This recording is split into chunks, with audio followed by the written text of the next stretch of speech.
abertas ao acolhimento desta exposição, ao acolhimento das fotografias, e serve também, no fundo, este é um momento de reunião e é um momento de conversa que também é propiciada por esta exposição, pelo que agradeço também a iniciativa e agradeço o convite para moderar esta conversa.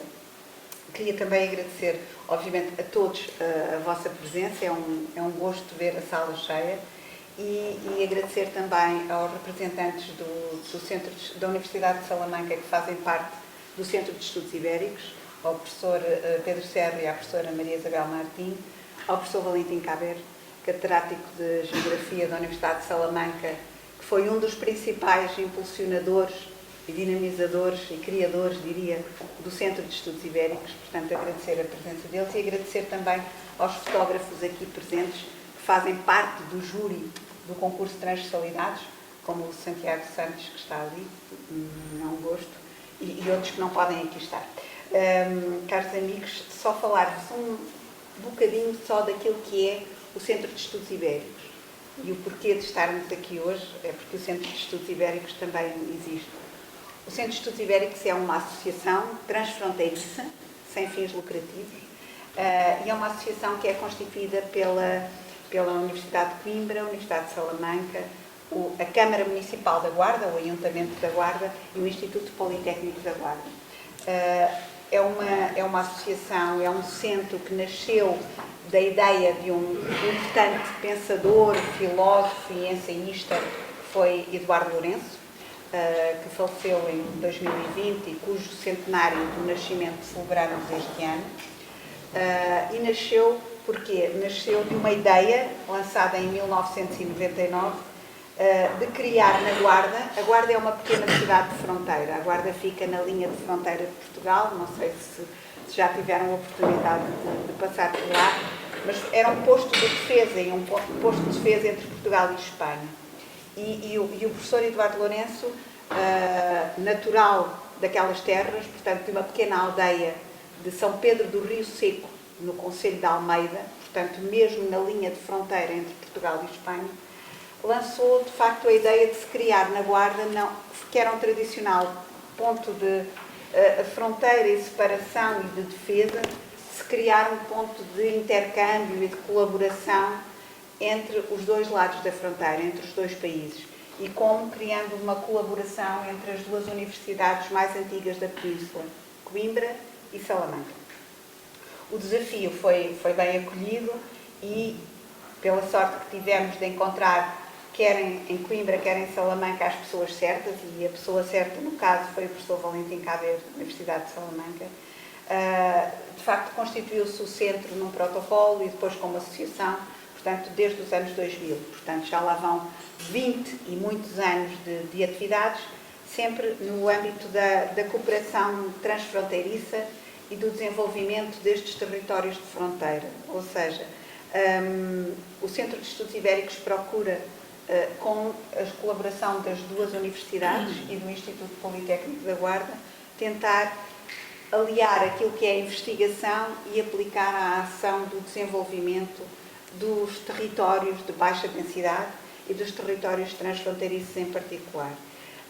No fundo, o trabalho que temos vindo a desenvolver ao longo destes anos tem contribuído para superar as barreiras e estimular a cooperação entre diferentes territórios.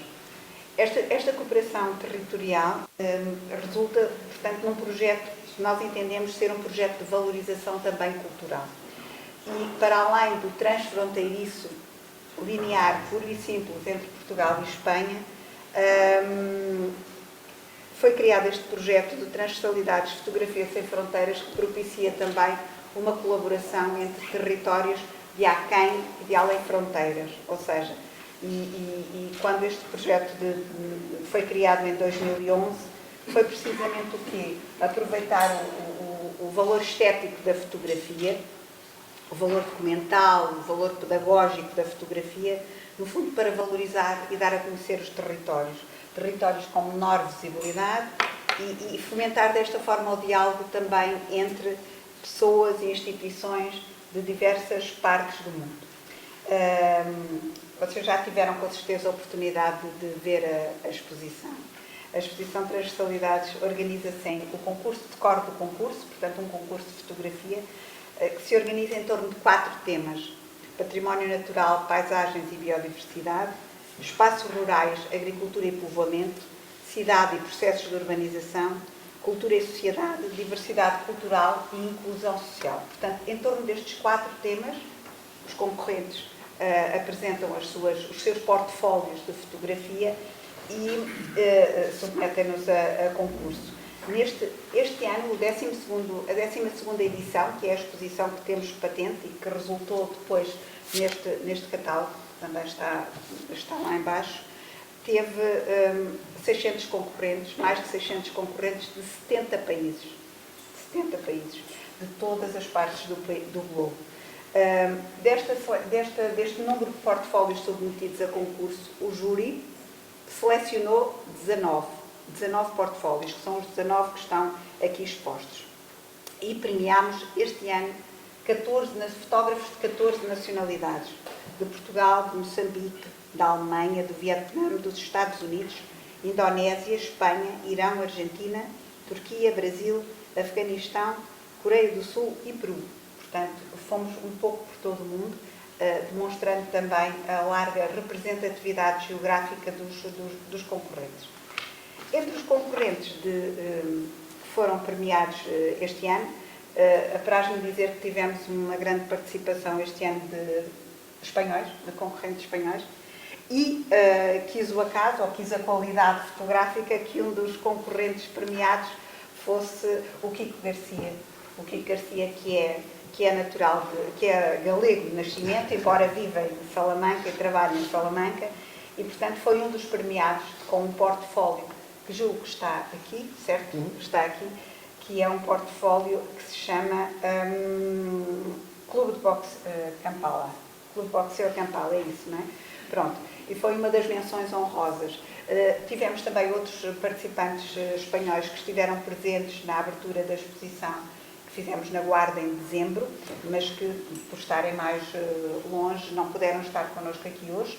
E, portanto, convidámos o Kiko Garcia para vir aqui falar um pouco daquilo que é, qual foi a sua participação também no concurso, que ele já vinha concorrendo também já há algumas edições, e o porquê e o interesse desta iniciativa.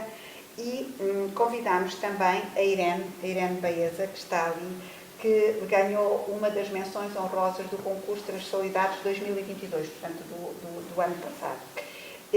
O David Gomes, que também cumprimento e que também convidámos para esta iniciativa, que também participou no concurso de 2021 e 2020 e tem fotografias também publicadas nos catálogos que publicamos. Eu vou só apresentar assim muito brevemente aqui o Kiko Garcia e depois vou deixá-los falar, porque o que vos interessa é falar de fotografia e que eles falem sobre a sua experiência e que nos mostrem também as imagens que fazem. Portanto, o Kiko Garcia, como vos disse, é galego, estudou fotografia artística na Escola de Arte Superior de Desenho de Valência, certo? É diplomado técnico em fotografia artística e tem um enorme interesse pela fotografia documental. Trabalhou como fotojornalista, colaborou em vários jornais e revistas, é um fotógrafo neste momento freelancer, faz o seu trabalho por conta própria, mas também viaja pelo mundo sempre que pode, e um dos objetivos, o portfólio premiado é o resultado de uma dessas viagens, não é? Que ele depois nos falará. E pronto, e tem um grande interesse pela fotografia, vai-nos falar sobre isso. Não sei se querem que eu depois apresente a Irene. Se calhar agora para falar só do Kiko, o Kiko falava e depois eu já apresento a Irene. Bem? Muito obrigada. Buenas tardes, bienvenidos. ¿Qué fotografiar? Todo. Fotografiémoslo todo. Vamos a ver una pequeña ampliación del trabajo que se premió aquí. Vamos a ver un pequeño vídeo y luego charlamos. Los fotógrafos vamos por ahí con nuestras cosas en la cabeza, con un discurso medio armado, con algo que ya queremos contar, con imágenes, con espacios. ¿Qué pasa?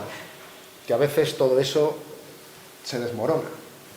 se desmorona, uno se frustra, yo me frustro con mucha facilidad. Después de haber estado una semana tratando de llegar a un sitio para hacer una cosa concreta, con unas personas concretas, todo se va al carajo, no hay manera. Vuelvo a mi sitio, vuelvo a mi, digamos, a mi base de operaciones, que en este caso era Kampala, y con toda esa frustración, intentando descargar toda esa frustración, camino, ¿no? Sin rumbo, ¿no? A mí el boxeo realmente nunca me interesa como deporte, es algo que, bueno, a la gente que le guste, nunca me interesa como deporte, pero sí la parte estética,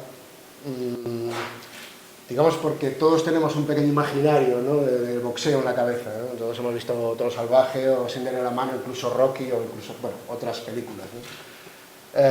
Tenemos ese imaginario que nos ha dado el cine, ¿no? Y hay un momento en que escucho unos ruidos, unos golpes, y lo identifico como un club de boxeo. En ese momento me viene a la cabeza, hay un libro de un fotógrafo que se llama Larry Fink, se llama Boxing, que no tengo en mi biblioteca en realidad, pero en ese momento recuerdo que en algún momento de mi vida, en algún sitio, con alguien que no recuerdo quién es, vi ese libro. Que está, obviamente, todo eso está fotografiado en otro contexto, con otras técnicas, hace 50 años, pero me vale como un punto de partida, ¿no?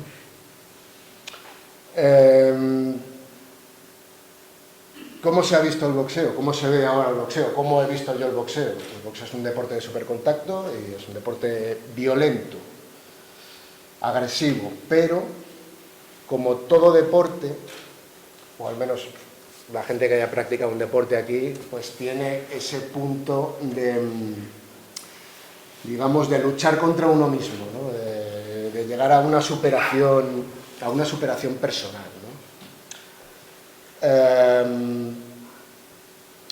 Entro en el club y pregunto quién manda aquí, y en esa conversación con la persona que se supone que está, digamos, al cargo, ¿no? Descubro que no es un club de boxeo, que no es un simple club de boxeo, digamos, ¿no? Que hay un trasfondo social. Kampala es una gran capital africana y como tal tiene unos niveles de pobreza muy elevados, ¿no? ¿Qué se inculca o qué me cuenta este señor, ¿no? Que se trata de trabajar con los chicos valores como la disciplina, la autoestima, el respeto, ¿no? Entonces entiendo que ese club, ese deporte, trata de generar, de ser como un puente, ¿no? que conecta un poco a esos jóvenes marginados, a esos jóvenes, iba a decir en riesgo de exclusión social, ¿no? Pero en clara exclusión social, con un camino de superación personal, con un camino de trabajo, de disciplina y demás, ¿no? ¿Qué es la intención? O al menos, hay aquí algunos compañeros fotógrafos, ¿no? ¿Cuál es nuestra intención a la hora de fotografiar? Dar un paso más, ¿no? Dar un paso más allá de lo que es la fotografía, de lo que es de la generación del documento, de fotografiar algo. Queremos que nuestras imágenes, ¿no? expresen ese algo más que nadie sabe lo que es, pero que es lo más importante, ¿no? Y se trataba de llegar o intentar transmitir ese poder transformador del deporte para quienes se enfrentan a esa pobreza, a ese riesgo de exclusión, ¿no? ¿Se consigue? Yo creo que no. Para mí la fotografía es un lenguaje que tiene una limitación muy grande y digamos que lo pongo al final porque que las fotos cuentan fotos, ¿no? Las fotos difícilmente pueden contar historias. Las historias se las estoy contando yo a ustedes. Ustedes han visto que no es un club de lujo, no hay gente rica allí practicando un deporte de chicos bien, sino es gente batiéndose el cobre con material viejo, usado, pero la imagen se queda ahí. No puede llegar a contaros lo que yo os estoy contando ahora, ¿no? Entonces, el espectador, atando cabos, con lo que yo cuento y lo que ven, o creo yo, que son los que acaban un poco conformando la historia, ¿no? Nosotros como fotógrafos ofrecemos algo y ustedes como espectadores tienen que cerrarlo. Muchas gracias, esto es todo. A rever as imagens dos arquivos e de álbuns familiares de várias ordem. Foi premiada no concurso de Transversalidades 2022, precisamente sobre a memória e esses lugares perdidos, transformados, esquecidos com o encerramento das minas no norte de Lyon. Foi o meu portfólio premiado, onde se mostra o passado e o presente. Portanto, de resto, a Irene vai-nos falar mais sobre ela própria e sobre o trabalho. Muito obrigada.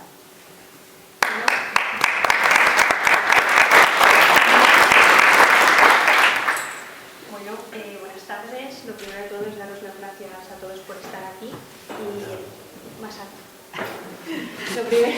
Lo primero de todo, gracias a todos por estar aquí y... Espera, un momento, no sepa. No, prefiero oír.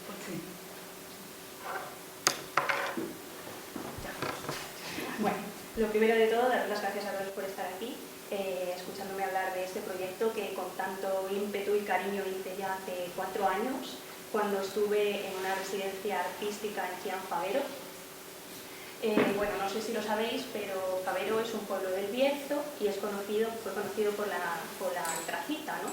Y bueno, este pueblo vivió de la economía de subsistencia y luego pasó a lo que es vivir solamente del carbón. Y bueno, el carbón fue lo que trajo la vida al pueblo.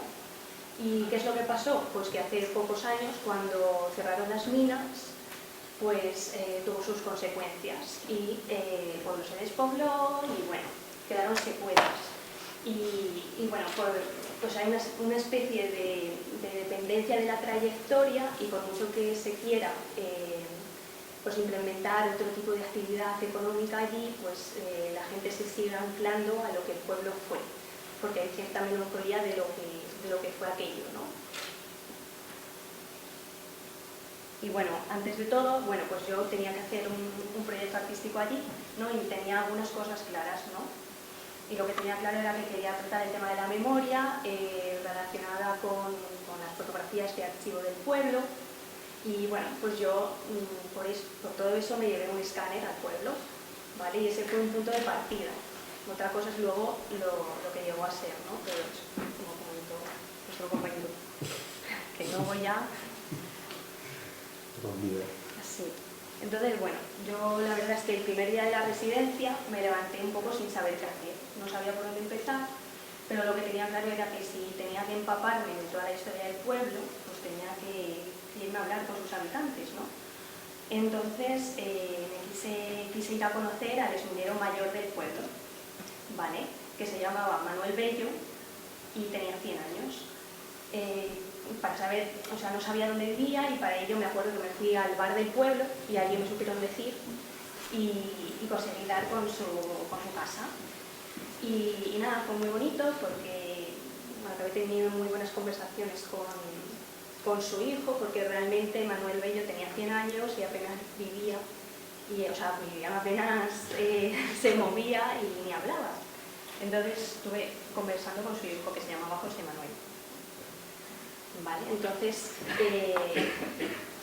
José Manuel es el que me explicó pues la vida de su padre, que su padre había trabajado en el Pozo Julia, que en verdad su vida había sido privilegiada dentro de la minería, porque no fue picador, fue alguacil, pero también me habló de otras muchas personas en el pueblo que realmente lo habían pasado bastante mal, tenían problemas respiratorios graves, habían perdido a alguien en la mina, y todas estas conversaciones que tuve con él me llevaron a conocer a otras personas, como fue Eufrasia. ¿Vale? Eufrasia es la primera mujer que conocí que trabajó en la mina. ¿Vale? Su trabajo era muy peligroso y por eso la aseguraron. Ella me estuvo contando que consistía en que ella se tenía que meter dentro de una tolva de cemento a palear el carbón porque se quedaba pegado alrededor de las paredes para echarlo hacia la boquilla. ¿Vale? Y se quedaba 8 horas seguidas dentro del embudo y cayendo del carbón encima, o sea, unas condiciones muy pésimas. Entonces, bueno, yo notaba que la mujer se me emocionaba cuando me contaba todo aquello, ¿no? Y fue curioso porque yo me di cuenta que incluso su familia desconocía lo que fue su trabajo, ¿no? Entonces había como un silencio entre generaciones y, no sé, tal vez el querer olvidar, ¿no? Entonces, tras contarme toda esta historia, pues quise ir en búsqueda del sitio donde ella había trabajado, que era Valdesalguero. El problema es que ella me dijo que nada, que ya no existía nada de aquello, que con el cielo abierto pues no había rastro de nada. Entonces, bueno, con esta historia y junto con otras, pues yo lo que quise es seguir en búsqueda de todos estos lugares, ¿no? Para dar un poco sentido a todas estas historias. Pero el problema es que muchos de los lugares o no existían o estaban totalmente deshumanizados. Entonces es cuando dije, bueno, pues voy a ir en búsqueda de fotografías antiguas de las instalaciones mineras para ver si así consigo un poco dar sentido a todo lo que me contaban. Pero, ¿qué pasó? Que eso fue muy difícil. Fue muy difícil y de hecho yo recuerdo que estaba ya por dejar a un lado esta idea, porque yo tenía una fecha para entregar el proyecto, entonces, y el ritmo no dependía de mí, sino tenía que ir al ritmo del pueblo. Y nada, parece que en un momento se unió todo y me encontré, o sea, había corrido la voz y me encontré que todo el pueblo me estaba ayudando, que me estaban trayendo fotos y estaban súper involucrados en lo que estaba haciendo. ¿Vale? Entonces, bueno, yo creo que esto fue debido a que en la residencia artística mi director, el que lleva la residencia, es de allí, entonces conocía a mucha gente, ¿no? Y claro, todos eran amigos suyos y tal. Entonces, por ejemplo, Domingo, un exminero que era amigo de Tomás, el director de la residencia, pues un día me trajo negativos de gran formato, incluso negativos de placa de vidrio, que yo tuve en mis manos, o sea, fue maravilloso. Y nada, y también me llegaron a mí, pues me acuerdo que me llegó un álbum familiar entero, un álbum entero lleno de fotografías, que un tal Evelio había encontrado tiradas en las oficinas de Antracitas y que también había encontrado fotos dentro de un pozo y que él se había encargado de recolectar todo aquello que en su momento la gente pues, se desprendió de ello, ¿no? Entonces nada, yo con todo ese material que había llegado a mí prácticamente, pues me puse lo primero a escanearlo todo, ¿no? Y lo segundo que me pasó es que bueno, pues tuve una inquietud increíble en llegar a conocer el lugar que tenía yo en mis manos, ¿no? Llegar con el mismo sitio. Entonces, bueno, esta es la fotografía, por ejemplo, la primera fotografía que yo conseguí, que es el quirófano de Antracitas de Favero, y llegué a conseguir entrar y encontrar el mismo lugar, que esto es lo que queda ahora. ¿Vale? Entrar aquí no fue nada fácil, porque recuerdo que tuve que pedir las llaves al ayuntamiento y tenía que pedir las llaves. Y eso era un camino muy difícil. Entonces recuerdo que como el hospitalillo estaba en reforma, pues aproveché la ocasión en la que el jefe de obra estaba allí. Entonces le pregunté y me dejó pasar, le eché un vistazo y con él me acompañó al ayuntamiento, hizo de eso reunión para que todo eso fuera bien y me acabaron dando las llaves, ¿no? Y acabé yendo esa misma tarde. Curiosidades que pasan, que me habían barrido el hospital. Yo por la mañana vi que eso no estaba así, pero bueno. se nota, ¿no? O sea, entonces, bueno, como veis es muy curioso porque queda todavía lo que es la marca del mueble empotrando en la pared.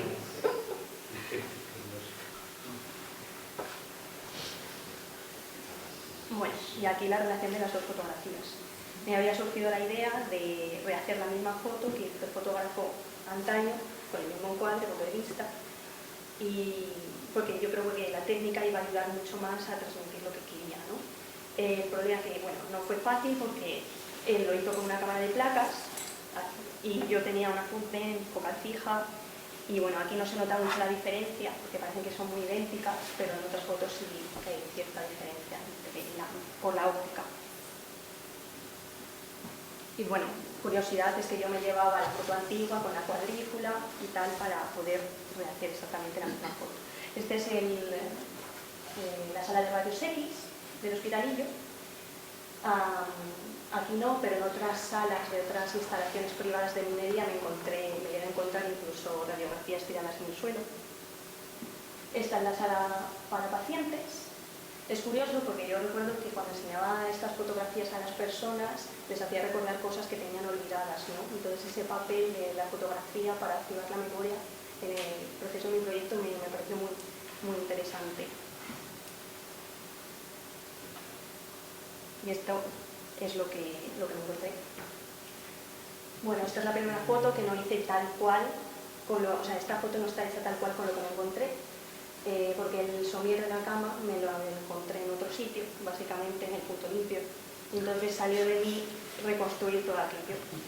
Me vi muy involucrada y me ayudaron y creo, bueno, me gusta mucho más la relación entre las dos fotos con el somier que sin él. Esto es un economato de Andrecitas de Favero, es una foto preciosa, me encanta. Sí. La tuve en negativo, en gran formato, pero lo malo es que no pude entrar a este sitio y la única vista posible que tengo del economato es esta. Andrecitas de Favero. Este es el taller de motores de Andrecitas de Favero. Y esto es lo que queda ahora. Fue todo muy casual porque justo la luz entraba por la ventana y eso no lo había planeado. Cosas del azar del proyecto, del proceso que no tienes en cuenta y que...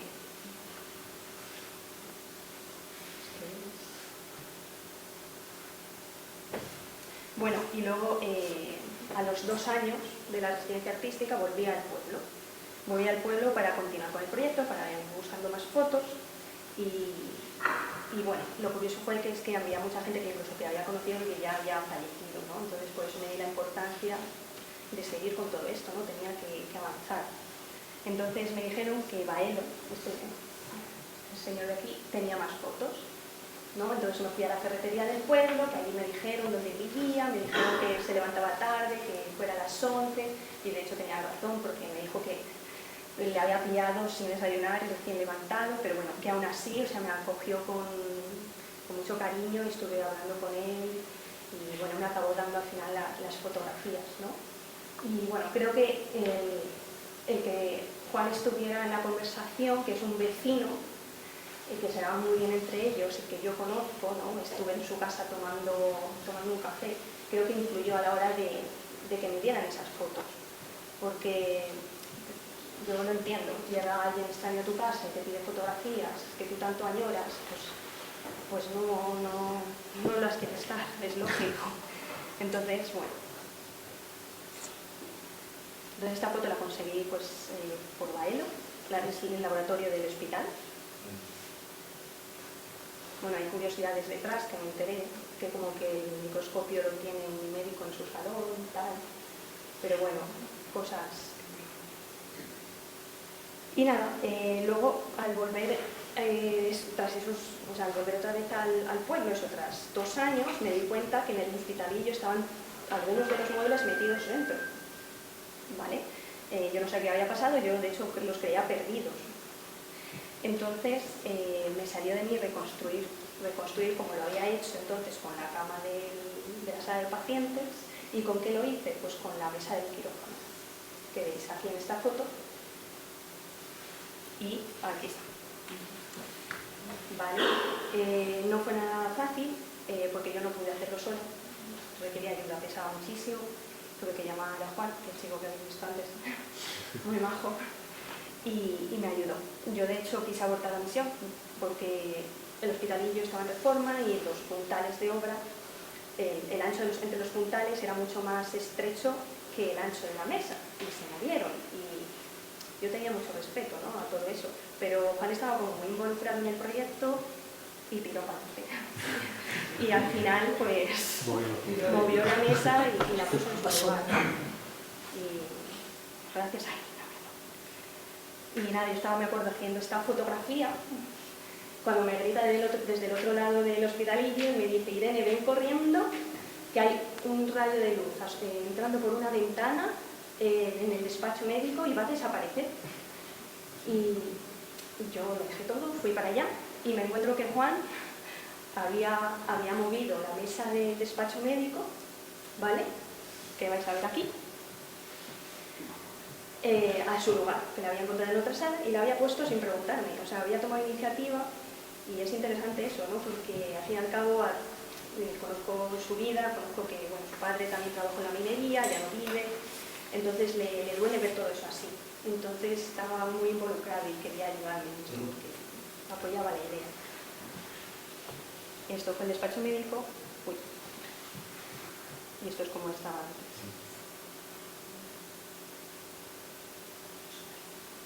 Esta es la sala de curas.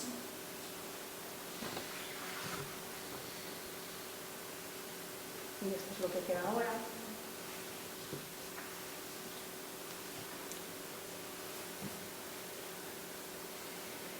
Y nada, y deciros que, bueno, que paralelamente a todo esto he ido escribiendo el proceso del proyecto, incluso también la memoria de sus habitantes, porque, bueno, me gustaría que toda esa memoria estuviera intrínseca a la obra final, de alguna forma. Entonces estoy dándole vueltas para ver qué puedo hacer, ¿no?, para que la memoria cobre más importancia dentro, ¿no?, de la obra.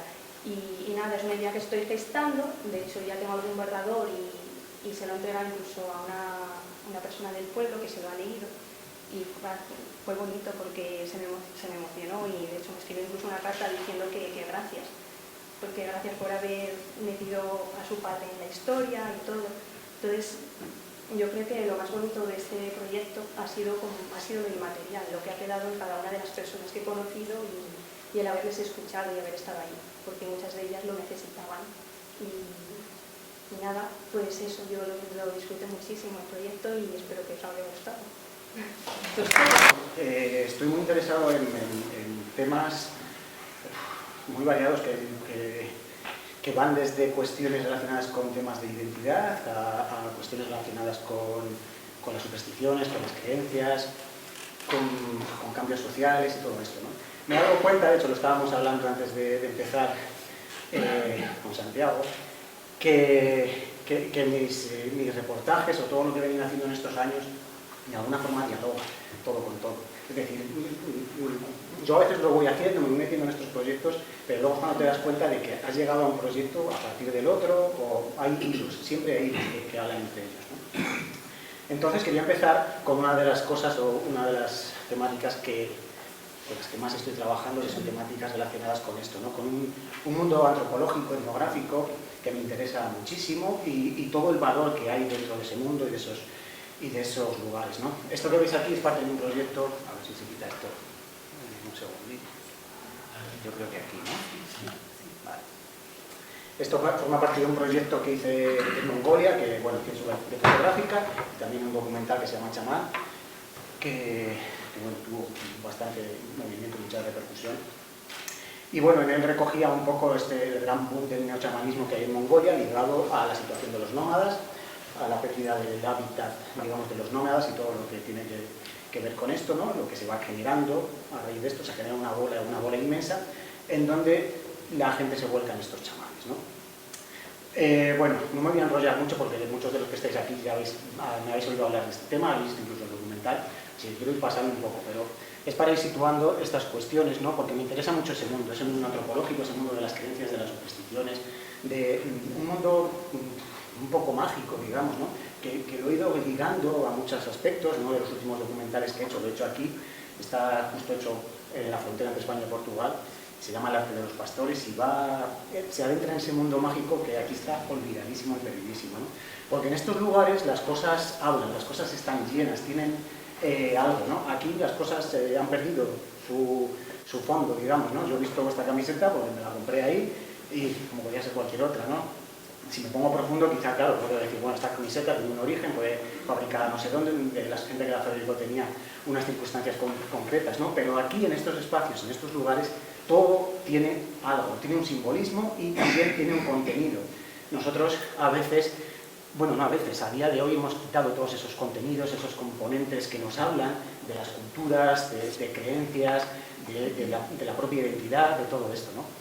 En relación también un poco con esto, trabajé en India con varias comunidades nómadas que, bueno, son nómadas, son migrantes internos en realidad, que van desplazándose por el país, porque llevan muchas circunstancias, y evidentemente hay una cuestión social muy potente en todo esto, pero también me interesaba mucho ese componente, como digo, antropológico, todo lo que hay detrás de estos espacios, es decir, los significados que estos pueblos que se van moviendo por todos estos territorios van llevando con ellos.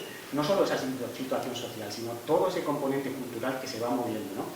También me he dado cuenta con el paso de los años que parece que me interesa mucho toda esa gente que se mueve, todos esos mundos nómadas, los mundos de los peregrinos y todas estas cosas que os voy a ir hablando brevemente, ¿no? Bueno, la situación un poco social, he ido haciendo cositas, ¿vale? Y me llama siempre, como os digo, la atención ese componente de que las cosas tienen un significado. Es decir, aquí vemos esta foto, es un retrato, ¿vale?, de un chaval, pero ¿qué pasa? Que todo lo que tiene un sentido, tiene algo, nos está contando algo de su cultura, nos está contando, no es que se haya dibujado aquí esto, porque o le han dibujado a sus padres esto, porque le gusta hacerse esto, porque muchas veces nos hacemos nuestros tatuajes porque es un recuerdo bonito de no sé qué o no sé cuántos, no, eso tiene un significado y tiene una función. Lo que lleva colgado a cuello, exactamente lo mismo que se está hablando de protecciones contra una serie de enfermedades, de protecciones contra una serie, por ejemplo, cosas como el mal de ojo, y una gran cantidad de información que hay ahí y que nos habla de estos pueblos nómadas, ¿no? Pueblos que además a día de hoy configuran el escalafón casi más bajo de la sociedad india. Muchos de ellos ni siquiera son de las castas bajas, es decir, no son dalits. Muchos de ellos proceden de castas altas, proceden de castas de Rajput, los antiguos marajas de la India, pero por diversas circunstancias históricas han ido quedando pues, relegados, ¿no?, a ser nómadas y se les rechaza socialmente, ¿no? Bueno, en ese mismo sentido vamos ligando con otras cosas que he hecho, por ejemplo, un proyecto que hice en el Tíbet, en todas las regiones, digamos, de influencia tibetana, no solo en el Tíbet, porque, bueno, me interesa mucho, ¿no? Yo voy uniendo todo el mundo siberiano, ¿no? Desde Siberia vamos bajando por Mongolia, desde Mongolia nos metemos en China, sobre todo en las zonas interiores de China, y bajamos hasta el Tíbet, el Himalaya y hasta la India. Ahí se genera una cultura y un intercambio de información en estos sentidos inmenso, tremendo. Aquí, bueno, esto es una chamana tibetana, porque bueno, todos conocemos el Tíbet por el mundo budista, ¿no? Pero el budismo no es la esencia o la cultura propia de los mundos tibetanos y de las culturas tibetanas. La esencia es una religión que se llama, una creencia que se llama el Bon, que está ligado a todo este mundo nómada, todo este mundo chamánico. Tíbet y Mongolia y Siberia tienen cosas muy similares, luego se diferencian, porque en función de las etnias, en función de los grupos, dentro de cada grupo, de cada etnia, se generan un montón de significados en este sentido, ¿no? Bueno, este es un proyecto que hice por allí, luego generó un libro en este sentido, que se publicó y demás, un poco documentando toda la situación, la vida del mundo de las culturas tibetanas, no solo en lo que es la actual región autónoma del Tíbet, sino en todas las regiones que hay alrededor, Qinghai, Gansu, Sichuan, Yunnan, que forman lo que se llamaba el Gran Tíbet y que están llenos de prefecturas tibetanas. Y bueno, va un poco en ese mismo sentido, mucho interés en todos estos elementos, en las creencias y en el mundo, como os decía, de los nómadas y de los peregrinos, ¿no? Muchos de los proyectos que hago son proyectos como muy grandes, es decir, son proyectos en los que yo sigo trabajando. Ese mundo de nómadas, como tal, es un proyecto inmenso en el que puedo llevar trabajando años, pero se va ramificando, se van generando proyectos independientes dentro de ese proyecto, ¿no? Pero son proyectos que están siempre en marcha, de esas culturas nómadas, un proyecto en marcha también todo ese mundo de los peregrinos y demás, ¿no?, que me interesa también muchísimo, no solo el peregrinaje en el sentido, digamos, religioso, sino peregrinajes en otros sentidos, por ejemplo, peregrinajes políticos y muchas cosas que existen en muchos de estos lugares, ¿no? bueno, por poner algunas fotos de todo este mundo, de todos estos lugares, ¿no? de todos estos mundos peregrinos, peregrinajes políticos, como os digo, posiblemente uno de los centros de peregrinaje político más grandes sea este que vemos aquí, la plaza de Tiananmen en Pekín. Quizá no aparece como un lugar de peregrinaje, pero aquí posiblemente si hacemos un conteo de la gente que peregrina, porque los chinos peregrinan a Tiananmen, es, bueno, o sea, sería inmenso, ¿no? Es como un lugar en el que hay que ir una vez en la vida, sí o sí. Y bueno, más peregrinajes en muchos lugares que voy siguiendo, ¿no? Os he traído también como un pequeño ejemplo de un proyecto más enfocado quizá en lo que es una publicación. Yo he trabajado para algunas revistas y cosas así, ¿no? Y van un poco también pues, proyectos que van más enfocados en ese tipo de pues, material para publicar en revistas y cosas así, ¿no? Este es un proyecto en el que documenté un poco la formación de los monjes Shaolin en el interior de China, esa formación un poco pues, es muy marcial, muy militar, son monjes que entran desde muy pequeñitos a formarse en estos mundos y bueno, tienen unos entrenamientos muy estrictos y bueno, un poco, era simplemente pues enseñaros un poco más en este sentido, más de cosas que van en el sentido más de publicación hacia revistas y todas estas cosas, ¿no? En donde vamos siguiendo un poco esto, ¿no? Un poco esa formación.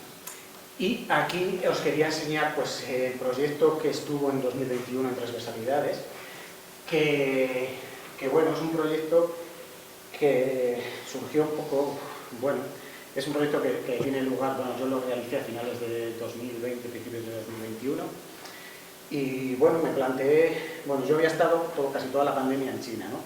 Me fui de Salamanca a los primeros días de enero de 2020, yo me fui de aquí, claro, toda la fiesta, toda la Navidad, todo el mundo muy contento, y llegué a China, a los 4 días nos confinaron y estuvimos allí casi un año retenidos, bloqueados. Yo, claro, luego todo lo que pasó, ya lo conocemos todos. Entonces al volver, bueno, tenía curiosidad, ¿no? Y entonces quería ver un poco cómo estaba todo aquí, cómo era esto, y luego, claro, vi a mi manera, en este caso fotográficamente. Y traté de pensar algo, buscar una idea en la impresión que me había generado al llegar aquí, después de todo lo vivido, de todo lo que se había vivido aquí, que no había estado aquí, había estado en China, y busqué pues algo que me hablara de todas las ausencias.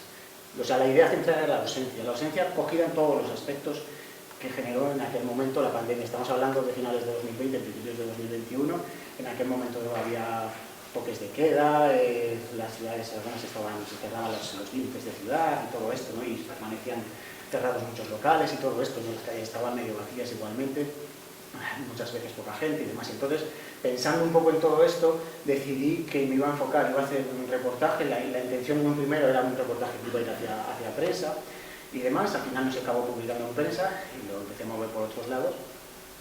Y la idea era jugar pues, con algo, unas imágenes que generaran esa sensación de ausencia, ¿no? Jugando con las texturas, jugando con los reflejos, jugando también con esa nitidez, no nitidez de los que generan los reflejos, ¿no? Y entonces se me ocurrió esta idea, ¿no? De jugar con los escaparates, con los espacios, las cristaleras y demás, de todos esos espacios que estaban vacíos, algunos por razones que tenían que dar la obligación, otros porque eran espacios que a lo mejor ya llevaban vacíos desde hace mucho tiempo, otros que se habían vaciado por cuestiones económicas, bueno, muchos motivos, ¿no? Y quería que siempre hubiera una figura humana en esos espacios porque me ayudaba, pues eso, ¿no? a generar todavía más esa idea de la ausencia, ¿no?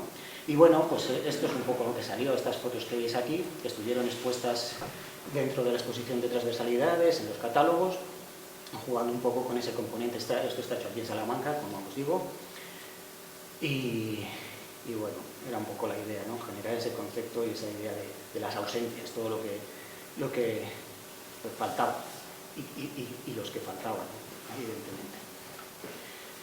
Y el año anterior también estuve en transversalidades con otra cosa muy similar. Bueno, no similar porque la idea es diferente, pero bueno, como os dije, yo estaba en China y bloqueado y estuve publicando varias cositas en prensa, reportajes de lo que estaba pasando allí y demás. Entonces presenté un proyecto pues un poco en ese sentido, ¿no? Dando una imagen de lo que había sido, lo que estaba pasando y lo que se estaba viviendo en aquellos primeros momentos de la pandemia en China, ¿no? Cuando todo aquello parecía ciencia ficción en estas ciudades chinas, lo uní un poco con el tema urbanístico, todo ese boom urbanístico que se estaba viviendo, que tenía un poco el trasfondo en todas las fotografías, pero bueno, era un poco ahí en ese sentido, que bueno, estuvo por ahí también, en transversalidades bueno, un poco ahí, ¿no? Y nada, para acabar, he traído un extra porque me apetecía traerlo. Porque bueno, este no lo he enseñado tanto, aunque está aparte de algunas cosas en chamán, por mostrar alguna cosa también un poco distinta. Esto es una cosita que traigo, precisamente, estaba hablando antes Irene de la minería. Estos son es un reportaje sobre la minería ilegal, artesana, como queramos llamarla, en Mongolia, que bueno, pues es una situación delicadísima, ¿no? El entorno se ha ido perdiendo, la mitad de los nómadas ha desaparecido, entonces los nómadas tienen que vivir de algo, los animales se mueren y bueno, la minería se convierte en mineros artesanos. Van a los sitios en donde ha habido minería cercana y van haciendo los agujeros, van cavando a mano o con unos aparatos, lo van consiguiendo, se juntan familias, van consiguiendo comprar algunos utensilios, algunas máquinas para poder mover toda la maquinaria que cargan los carbones y todo esto, ¿no? Y bueno, pues la situación, en este caso me centré en un lugar que es una antigua mina soviética, la que se consideraba la mayor mina soviética de carbón que había, que es la mina de Nalá, que estaba en este entorno, ¿no? Y como os digo, a mí me gusta siempre unir muchas de estas cosas con ese componente que tienen ligados al mundo antropológico y demás, ¿no? Y es que la desesperación de esta gente que ha pasado de ser nómada a ser minero es tal que están haciendo algo que para ellos es una absoluta aberración, o sea, un absoluto sacrilegio, que es hacer agujeros en la tierra. Para los mongoles la tierra es algo sagrado, absolutamente sagrado, lo consideran su madre. La tierra es la madre, la tierra física como tal.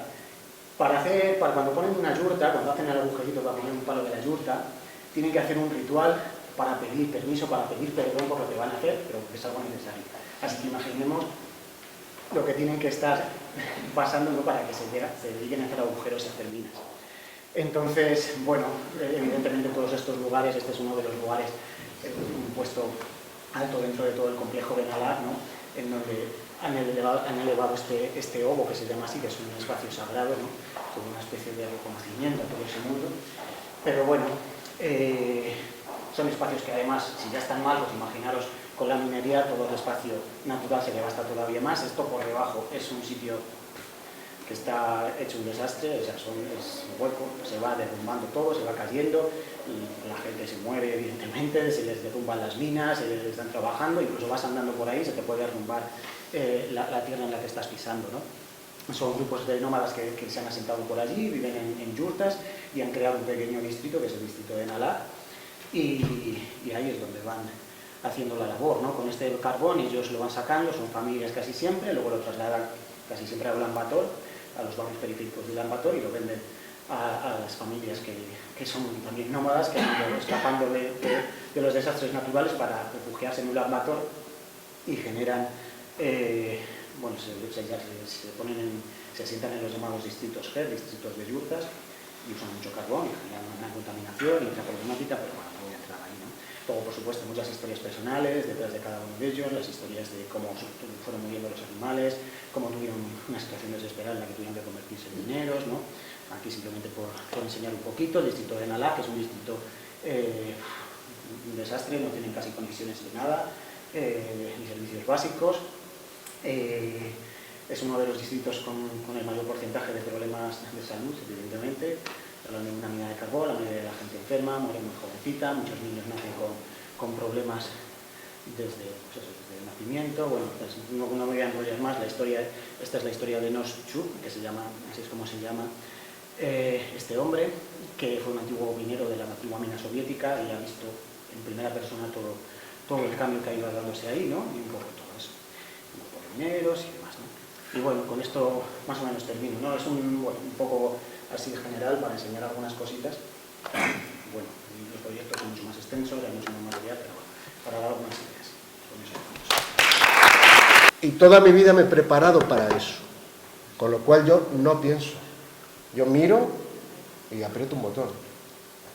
Luego ya, con la cabeza fría, coges todo el material y le das forma. ¿Vale? Pensar, ¿para qué? Pensar no vale para nada. Hombre, Alberto, joder. Antes del mundo digital. ¿Cómo? Esto que estás contando. Sí, sí, te lo Ahora explico haz la reflexión desde ese punto. exactamente igual. Llevas una cámara con carrete. Llevo una cámara con carrete. No, exactamente igual no. En 3/4 de hora no tiro. No, en 3/4 de hora no tiro 1000 Por fotos. eso digo que hagas. No, pero bueno, hubiera tirado todas las que puedo. O sea, yo he viajado con rollos, tú también, con cientos de rollos. O sea, no con 20 rollos no, con cientos. 200 rollos de negro, 200 de diapo, y con eso te tienes que apañar. No sé, yo mi primer viaje así un poco largo con película, me tiré 480 rollos. O sea, quiero decir, problema para cruzar, problema para entrar, problema para salir, problema para pagar, pero yo siempre he sido de disparar mucho, mucho. Obviamente no eres tan ágil o era no otra manera de mirar, porque no es otra manera de mirar, pero sí una manera de economizar medios, quizá. ¿Tú crees que no trabajabas de otra manera? ¿Que no pensabas un poquito más? No, Lo que estabas haciendo. no pensar lo mismo. Te quedabas sin rollo. Me quedaba sin rollo siempre. Sí, me quedaba sin rollo siempre. O sea, quiero decir, pensar, sí, obviamente yo, no disparo a lo loco. Yo sé lo que voy a hacer. Simplemente de rápido. Pero obviamente, claro que pienso lo que quiero. Te des cuenta de que piensas. Claro, es a lo que me refiero. Que, a ver, tú, bueno, aquí hay varios reporteros en esta sala. Quiero decir, tú vas y, joder, tú estás listo para eso. Claro que piensas, obviamente, claro que piensas. Si no, realmente no saldría nada. Te has tirado 3/4 de hora pensando. Claro, obviamente, y quiero decir, y ya, a ver, en el momento en que te hace el clic y dices, vale, me voy a meter aquí, en el momento en que cruzas la puerta dices, bueno, tengo este espacio, ya lo he visto, tengo la luz aquí, aquí, allí, y quiero ir a este tío y este tío, porque realmente fueron 3/4 de hora, pero podía haber sido 10 minutos, ¿sabes? Todo dependía un poco del aguante que tuviera aquí el paisano, que no fue mucho. ¿Sabes? Quiero decir, entras en un sitio que te apetece porque te sugiere algo o te interesa solamente la estética y tu cabeza ya hace clac, ya estás ahí metido. Con película, pues menos, claro, porque costaba mucho. No como cuesta ahora, pero bueno, costaba un dinero. Y pensar, bueno, por lo justo, la verdad.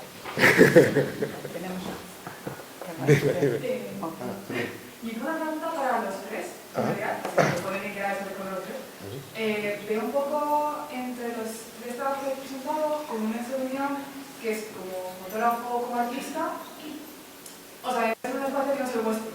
Es como eso, entrar en un espacio, intentar entender a la gente con la que trabajáis, intentar cuajar y caer bien y que eso sobre todo. Me interesa un poco saber cómo se ve eso desde vuestra perspectiva, o sea, para adentro, o sea, en vuestro plan emocional, vuestro plan mental de cómo os preparáis, de, hostia, hacer esto, ¿cómo coño va? O sea, ¿le llevo una botella de vino, le llevo un café o cómo preparo todo esto?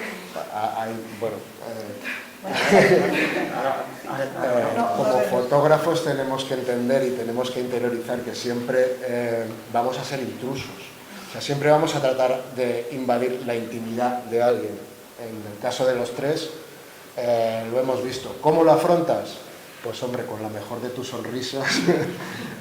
De manera interna, ahora mismo, a día de hoy, yo a lo mejor no haría fotos que hice hace 2 años. ¿Vale? Esto hay que, vamos a ver, cuando te cuelgan el cartelito de fotógrafo, te cuelgan el cartelito del intruso. Siempre eres un intruso. O sea, siempre vas a tratar de, no invadir, porque no es invadir, ¿no? Pero siempre vas a intentar entrar en la intimidad de alguien, porque realmente es lo que tú quieres. O sea, el espacio, la luz, tal, muy bonito, todo guay. Pero tú lo que quieres es entrar en la intimidad de esas personas. Que luego consigas llevar eso al plano, o sea, que eso tú lo veas en mis fotos, pues bueno, hay veces que se consigue, hay veces que no. Pero como fotógrafos vamos ahí, vamos a eso. Al menos yo, no sé el resto cómo lo lleváis. No. Y a veces se lleva mal, No, es complicado. Yo creo que, bueno, requiere de todo un proceso, de dedicar tiempo a las personas, a estar con ellas y no solo llegar y decir, venga, te hago la foto y me voy. Es que todo eso está ahí y es lo más importante y la foto es el resultado de eso que nadie sabe, ¿no? Y que os hemos estado contando. Y sobre todo hay que tener mucha empatía, mucho respeto. Y a mí me pasó que hay personas que no quería que les hiciera fotos, pues no les voy a hacer fotos. Y ya está. No, hay fotógrafos que las harían sin que le dieran, pero me parece que es un poco falta de respeto, ¿no? En ciertos momentos. Pero no sé. Bueno, sí, un poco lo que está diciendo Irene también, ¿no?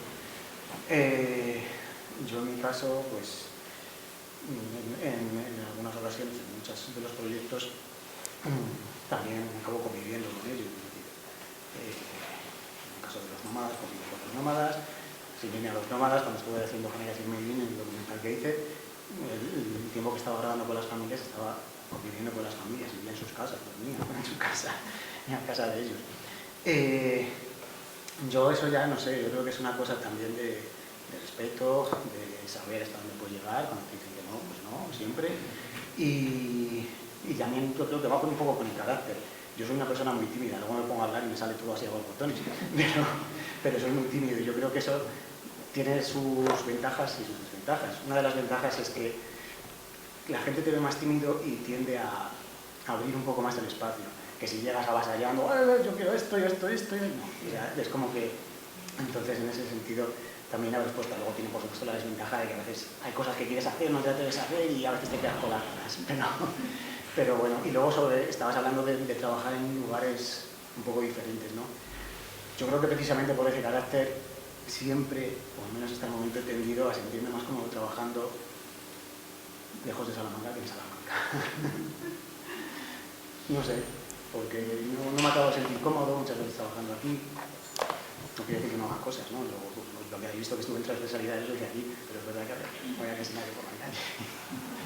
Pero bueno, luego es verdad que te coges la cámara y yo me transformo, ¿no? Porque toda esa actividad se va y te pones a trabajar. Pero bueno, es una mezcla de varias cosas, ¿no? Y también yo creo que preparación también es importante, una preparación previa muy importante. Un contacto a veces con la gente, antes de estar con ellos, previamente. Ir preparado. Cuando vas a otras culturas tienes que ir conociendo muchas cosas de esas culturas, porque si no vas a meter la pata a la mía